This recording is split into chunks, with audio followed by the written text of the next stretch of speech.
Ladies and gentlemen, boys and girls, children of all ages, it's me, the Loudogg. And guess what? Today we're going to talk about Fallout, the new Amazon Prime TV show. TV show? Is streaming considered TV show at this point? I guess so, right? It's not really TV, is it? However, it just came out today, and April 10th, 2024. They've continuously moved up the project. So, a little bit of background. This Fallout TV show has been in production for a while, and they originally had it for a later start date here in April.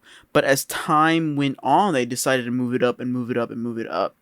And that raised some questions for me. I was like, okay, it's either really fucking good and they believe in this project, or it's complete and utter garbage and they're like, we need to make money from this like now, dude.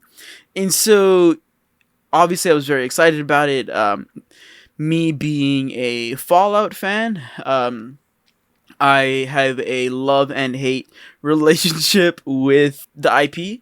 And the reason being, and if you talk to really any Fallout fan, is that it kind of lost its magic with Fallout 76, right? And it turned into a very different kind of game. I mean, it has a lot of the same kind of, feel to it, but it's just not what we're used to, I think. And so it kind of decided to kind of go with this like more open world aspect to it, and it involved a lot of like microtransactions and you could buy, and like there's just a lot going on there. But now that the TV show is out, it has prompted me to kind of revisit a little bit of the games I used to love and enjoy as a kid, right? Fallout New Vegas, for example, classic game. I mean, some people that I know would call it the best video game of all time. Fallout 4 is another game that I hear some mixed reviews about, but overall people have people have positive opinions about. And so me included, I quite enjoy Fallout 4, and I enjoy the world, and all and this particular game, Fallout, is made by a studio called Bethesda, which Bethesda is known for Fallout. Bethesda is also known for like Skyrim and things like that. So if you're interested in games like that, open world-esque, RPG-esque kind of things, this may be the game for you.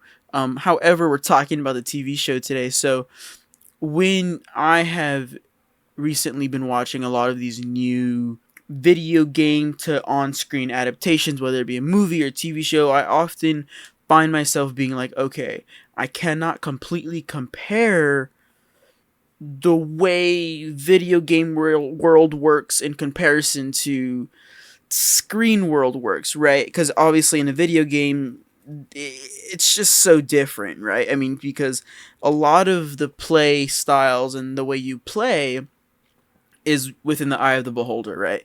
And especially in Fallout, right? You can do a lot of different things with it being open world, and you can get from point A to point B to point C in all very different ways, using different weapons to being less aggressive, being more aggressive, and so I think it's really interesting when a studio, and in particular Amazon, right, in this scenario, kind of decides like, okay, this is the route we're gonna go with the show. With that in mind, I kind of was super hesitant, right? Because either video game stuff can be really, really good or really, really bad. And like Super Mario Brothers movie was great, enjoyed that one. And I really, in particular, love how they did the kind of side scroller thing in a very creative way. In a lot of the like sequences when he's like running and fighting Donkey Kong and things like that, which I think it was very creative, and it was certainly a way to do it, and I enjoyed it, and I also enjoyed the attempt. Could they have done something else? Maybe. But once again, from screen to video game kind of situation is very, very different. And so Fallout, I've seen the first episode of Fallout, and there's 8. I was very surprised to see that the first episode was over an hour long. It was an hour 15. And of course, the credits are included as well as a teaser for the following episodes. I don't know if I said this, but there's 8 episodes on Amazon Prime currently for the first season of Fallout, and I don't know if this is like a half season thing, but if I had to guess, it's the whole season, right? IGN rated the whole season a 9 out of 10, which is super, super interesting. IGN is known to have both hits and misses when it comes to rating things. But either way, a high score probably means that it's at least very decent.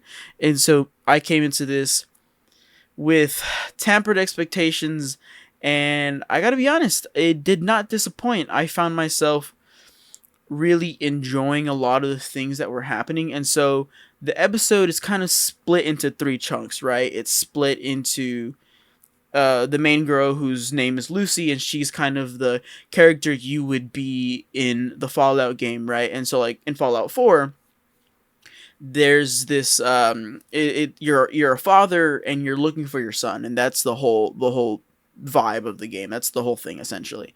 And there's this nice scene where, I say nice, it's a scene. It's not nice at all. It's actually quite brutal, where he's looking through his cryogenic, circular window, and they see the enemy, who ends up being the bad guy, literally steal his baby from the arms of the mother, right? And he's like, he can't do anything about it. He can't get out. And so they do this really creative thing in the first episode where they emulate that, right? They emulate that. I won't spoil it too much, but they emulate that to where our main character, Lucy, can't save who she's trying to save because she's locked behind a door, which has the circular window and that sort of thing. So I thought that was a really wonderful nod. I'm a fan of kind of going all in on the design of what the original design is from the video game, right? And so like I feel like at times, especially like from comic book to movie adaptations, we tend to be like, you know what, we're gonna go a little more modern with this, and we're gonna make it look not like how it does in the comic book, which I don't think is the biggest issue in the world. However, the reasons it works are the reasons it works, and we ought to kind of stay true to that as much as possible, right? There's always a line there, and it's always hard to kind of go too far past it, because then you're like, if it works, awesome. If it doesn't, you're like, well, maybe you should have just stayed within the guise of what works, right? And so in particular, I'm talking about the stim packs here, right? So in the Fallout game, in order to heal yourself, you have to use these syringes. It's quite brutal the way your character does it. You stab yourself with the syringe, you put it through, boom, you're healing, you're getting better, right? And so there's this scene where our main character, Lucy, opens her first aid, and you see the stim pack, right? It's like, man, this is really fucking awesome. Like it totally reminds me of the game. It totally reminds me of the game. And so more on that, the second part of the episode has a lot to do with this character Maximus, right? And he's with the Brotherhood of Steel, and he's kind of going through the teachings of it, and one way or another something happens. Again, I don't want to spoil too much. We move to him being promoted within it, and he gets to go on a mission. We see obviously the Brotherhood of Steel suits, right? And they are wonderful to look at. I mean, they are just captivating. And at one point he's being interrogated for something. I will not once again spoil that, but when they speak, it's like, it's so jarring. It's wonderful, and I'm so glad that they decided to go with the original design as much as freaking possible, man. And it's really exciting to see that. The third part of the episode has a lot to do with the ghoul. It's not a very long portion of the episode. It's probably like the last 5 to 8 minutes. But I love the way he looks. I mean, he looks exactly like he's supposed to.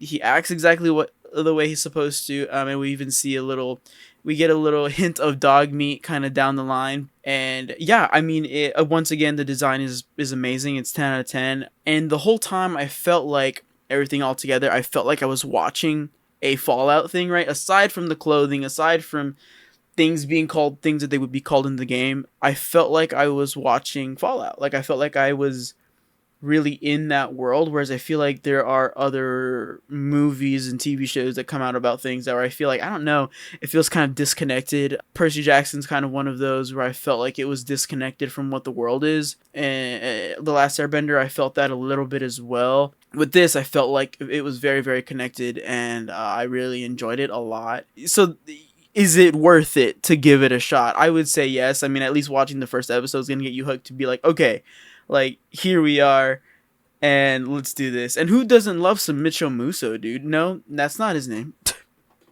And who doesn't love some Moises Arias, dude? We haven't seen that guy since like Hannah Montana. Uh, and yeah, it's pretty fun. I mean, you see, can't remember his name right now. Twin Peaks guy. He was also Paul Atreides in a previous Dune adaptation in like the 80s. But yeah, he's in it as well. And yeah, there's a lot of really cool actors in there. I won't spoil too much because I feel like they do a really good job of revealing things subtly, you know. And so you taking the time to kind of get through that is really awesome. But yeah, so far I really enjoy it, and I would recommend you also watch it, whether or not you're a Fallout fan. Just know that it is very brutal. It is very bloody. There are moments where I was watching it, I was like, oh, that was a little rough. So anyways, till next time. See ya.